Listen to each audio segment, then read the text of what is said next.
নমস্কার বন্ধুরা, আজকে আমি তোমাদের অতি সাধারণ একটি রেসিপি করে তোমাদের দেখাবো। রেসিপিটি হলো ঢ্যাঁড়স পোস্ত।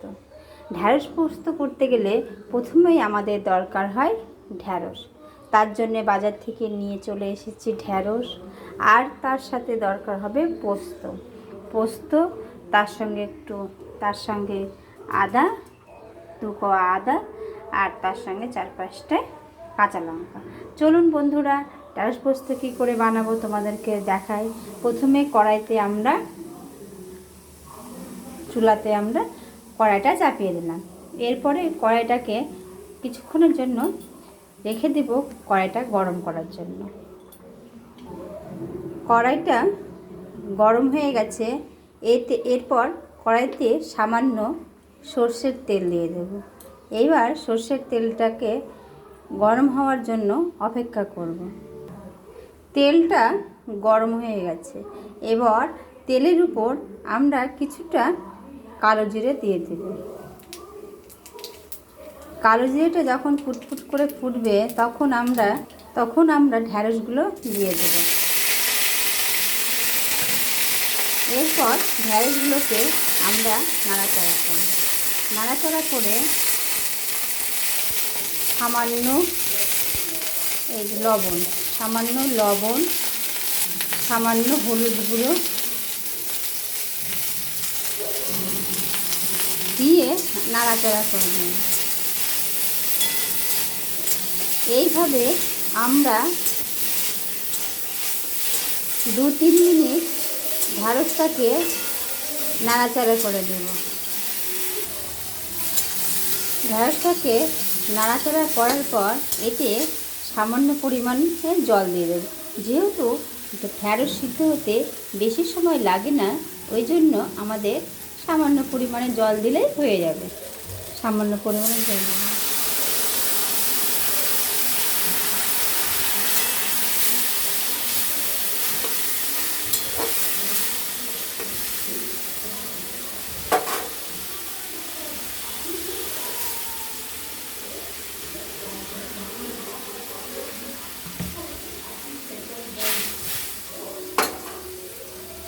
সামান্য পরিমাণ জল দিয়ে এটাকে আমরা 5 মিনিটের জন্য আমরা এটাকে ঢাকা দিয়ে রেখে দেব। এরপরে চলুন বন্ধুরা, এই পোস্ত, লঙ্কা এবং সামান্য আদার টুকরোটাকে আমরা পাটাতে বেটে নিয়ে আসি।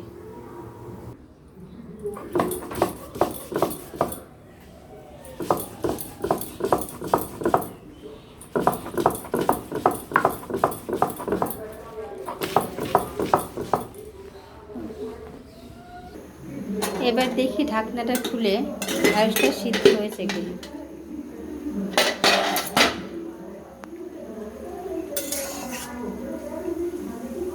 ঢ্যাঁড়সটা সিদ্ধ হয়ে গেছে। এরপরে আমরা বেটে রাখা পোস্ত, কাঁচা লঙ্কা আর আদা দিয়ে দেব।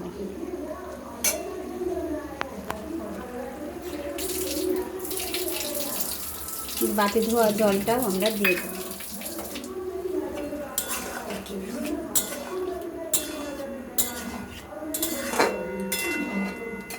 এইভাবে কিছুক্ষণ আমরা পোস্তটাকে ফুটিয়ে নেব।